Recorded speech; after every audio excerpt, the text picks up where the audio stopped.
You're waiting for something that isn't coming. That surge of energy, that fire in your chest, that moment when everything aligns and you finally feel ready to act.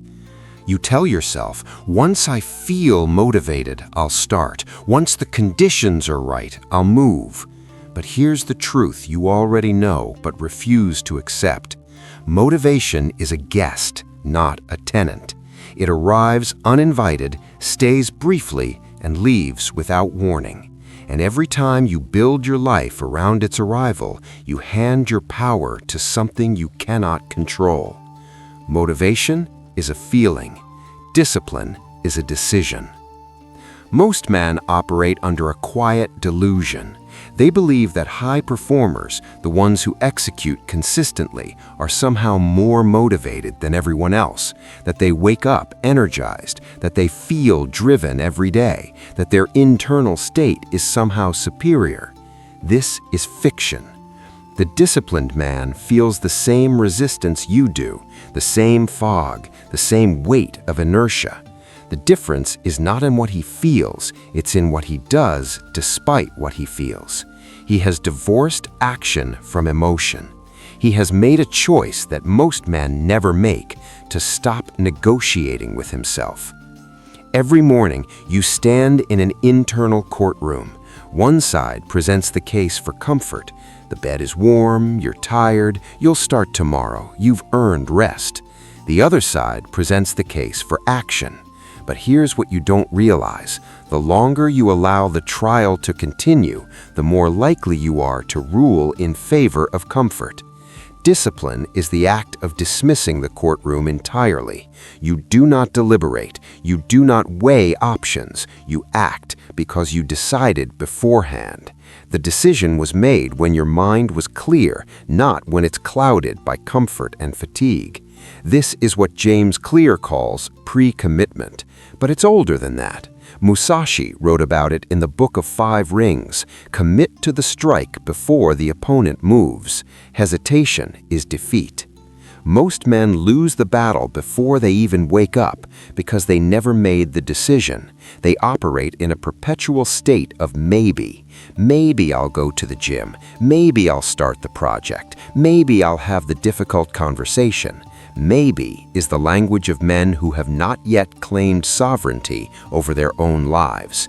Sovereignty begins with a single recognition. You are not your feelings. Your feelings are weather patterns. They shift, they pass, they have no loyalty to your goals. Anxiety before a presentation doesn't mean you're unprepared. Fatigue at 5 a.m. doesn't mean you need more sleep. Boredom with your work doesn't mean you're in the wrong career. These are signals, not verdicts, but you've been conditioned to treat feelings as facts, to believe that if you feel unmotivated, action is impossible. This is the central lie that keeps you small. Watch a child learn to walk. He falls, it hurts, he cries, then he stands again. There is no negotiation, no internal debate about whether he feels like trying. He simply tries because the trying is not contingent on the feeling. Somewhere between childhood and adulthood, you learn to ask permission from your emotions. You learn to wait for alignment. You learn to prioritize comfort over progress. And now you're a grown man, still waiting for permission. Discipline is the refusal to wait. Consider the architecture of your day. Most men structure their lives around emotional availability. They'll work on the important project when they feel creative. They'll have the hard conversation when they feel confident. They'll start the business when they feel ready. This is a strategy guaranteed to produce nothing. The disciplined man inverts this. He acts first, then allows the feeling to follow. Because here's what motivation actually is. It's the result of action, not the cause. You don't feel like going to the gym, then go. You go, then 15 minutes in, the feeling arrives. The action precedes the emotion. B.J. Fogg's research on behavior design confirms this. Motivation is the least reliable variable in the behavior equation. It fluctuates wildly. but action, triggered by a decision and made small enough to execute regardless of feeling, compounds. 1 push-up becomes 2, 2 becomes 10, 10 becomes a session, the session becomes a habit, the habit becomes identity. Identity is the end game. Most men are trying to build motivation. The disciplined man is building identity. He's not someone who sometimes goes to the gym when he feels like it. He's someone who trains. The distinction is not semantic, it's existential.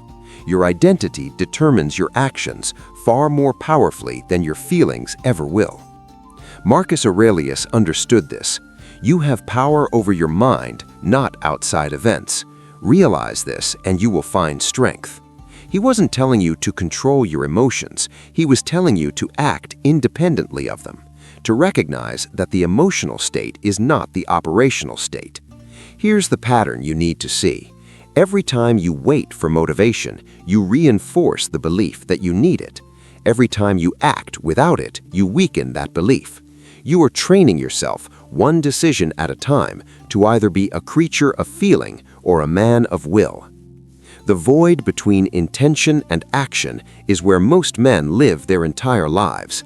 They intend to start the business. They intend to get in shape. They intend to become the man they see in their mind. But intention without action is just a sophisticated form of self-deception. It allows you to feel like you're moving forward while remaining perfectly still. Discipline collapses the void. You set the alarm goes off, you stand. No pause, no negotiation, no checking how you feel. The decision was already made.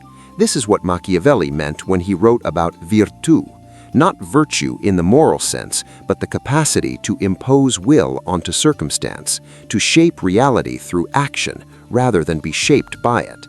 Most men mistake discipline for rigidity. They think it means a joyless existence of grinding through tasks you hate. This is another fiction. Discipline is not the opposite of freedom, it's the prerequisite. The undisciplined man is a slave to his fluctuating emotional state, to his environment, to his excuses. The disciplined man is free because he has authority over the one domain that actually matters, himself. You've probably noticed that motivation is abundant when stakes are low and rare when stakes are high. You feel motivated to scroll, to watch, to consume.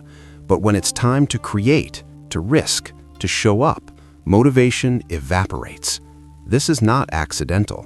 Your nervous system is designed to prioritize safety over growth, comfort over challenge, the known over the unknown.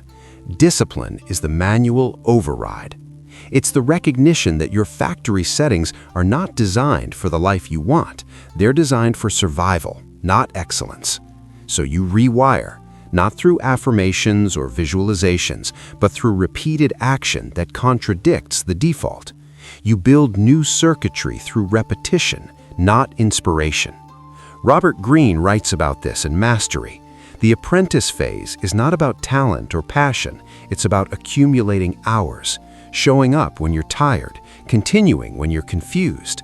The masters he studied didn't wait to feel like masters, they acted like masters before they felt like masters, and eventually the identity caught up to the action. This is the pattern you need to internalize. Action creates identity, identity reinforces action. But you have to make the first move. You have to act before you feel like it, and you have to do it not once, but repeatedly until the doing becomes who you are. The question is not whether you'll feel like it tomorrow. You won't. The question is whether you'll act anyway, whether you'll honor the decision you made when your mind was clear, whether you'll show up for the version of yourself you claim you want to become. Most men spend their lives in negotiation with themselves, renegotiating the alarm, renegotiating the workout, renegotiating the difficult task. Every negotiation is a leak of power. Every time you override a decision you've already made, you teach yourself that your decisions don't matter, that your word to yourself has no weight. Discipline is keeping your word to yourself, especially when no one's watching, especially when it doesn't matter to anyone but you, especially when you could easily justify not doing it.